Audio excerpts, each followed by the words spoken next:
At least you get in the fights. At least you get in the fights. At least you get in the fights. I put belt to ass, and you can see that's what I do.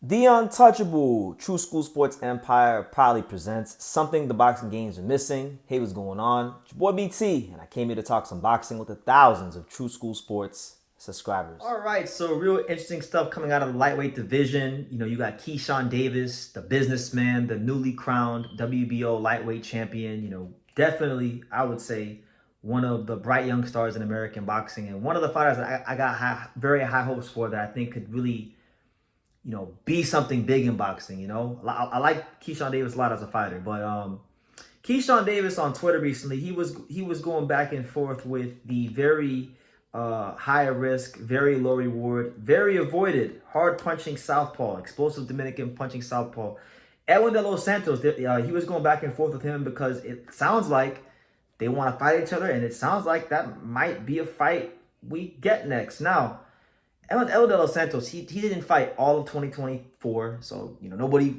wanted to take the Edwin de los Santos test in 2024. We're already damn near 4 months into 2025, so we're talking about what 14, 15 month layoff already. You know, it's been some time since we've seen Edwin de los Santos in the ring, but we know he's quality. He gave Shakur Stevenson a tough fight, in a boring ass fight, but a tough fight nonetheless.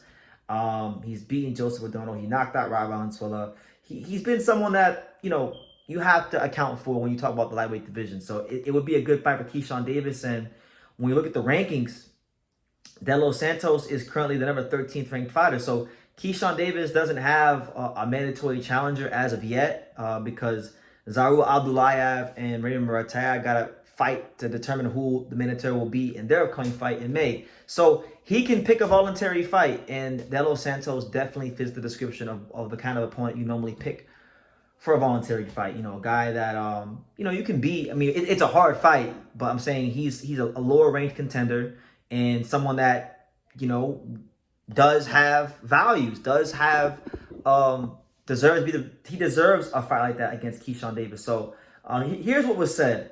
So De Los Santos told Keyshawn, as you guys saw in the beginning of this video, he said, "It seems that you forgot my name in our conversation before you fought Jose Pedraza, right?" To that, Keyshawn Davis responded and said, and I quote, "Put that pen to paper. All you gotta that's all you gotta do now. Let's go." And that's it. So it sounds like, based on what Keyshawn Davis said to De Los Santos, that there was a contract sent. All that needs to be agreed upon is the terms, and for De Los Santos to sign his part of the contract, and then they can go ahead and move forward with the fight. So I hope we see this fight because I like to see De Los Santos get another opportunity. I feel like he made Shakur put his hands in his pocket, and this fight with Keyshawn Davis would be a much different fight than the Shakur fight. You know, Shakur Stevenson's a very risk-averse, defense, safety-first type of fighter. You know, he fights with self-preservation on his mind at all times. As to with Keyshawn Davis don't care about, I mean, he's not like an idiot. Like, he's got defensive responsibility, but Keyshawn Davis is going in there to put you out, knock you out, and get in on ESPN Sports Center top 10 plays with a big-time highlight reel knockout. That's how he approaches boxing. And I think because of that, because of his approach, his style, this would allow De Los Santos to open up and flash his explosive southpaw punching style, power punching style. So I think this would be a more entertaining fight.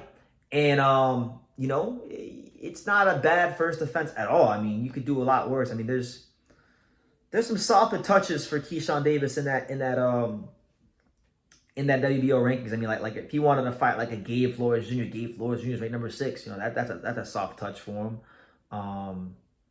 I can see someone like that maybe being a guy that he fights, but he's not gonna fight Abdullah Mason, right? Abdullah Mason's 8. He's not gonna fight Murataya or Abdullayev right away. He just beat Baranchik, who's ranked number 5. So when I'm looking at the rankings, I mean, Andy Cruz, he said he don't want to fight Andy Cruz until, you know, that's a big money fight, so he's not gonna go do that right now. So the way I'm seeing it, when I look at the landscape of the WBO rankings, I think the De Los Santos fight makes a whole lot of sense, and I think it'd be an interesting fight for boxing fans, because us, the fans, are gonna naturally compare Keyshawn Davis and his performance against De Los Santos to the atrocity that was the Shakur Stevenson's performance against De Los Santos. So, that'll be cool. That'll be fun. And we should get, if they fight, there should be a lot of exchanges in that fight. And then if Keyshawn Davis wins in spectacular fashion, now you got Keyshawn Davis with more credibility to his name, and then you can parlay that into a potentially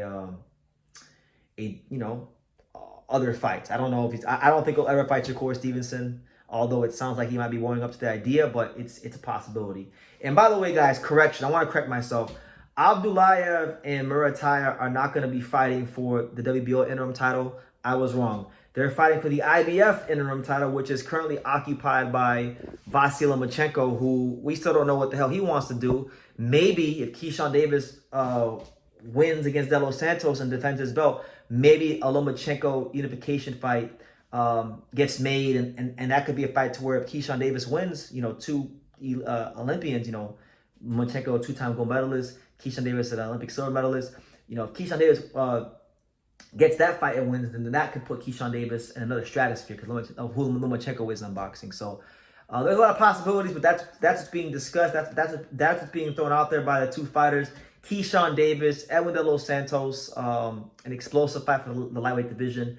What do you guys think about that potential matchup, and how do you see it playing out? Leave your comments down below. Make sure you guys take the time to subscribe. And like I say in every single one of these videos, you could love me or you could hate me, but I'm just a kid from dang it. So until next time, take your ass. Thank you for watching another video on the untouchable True School Sports Empire. For more great boxing content just like this, make sure you guys click right over here. Keep watching my boy BT put on the best interviews out here.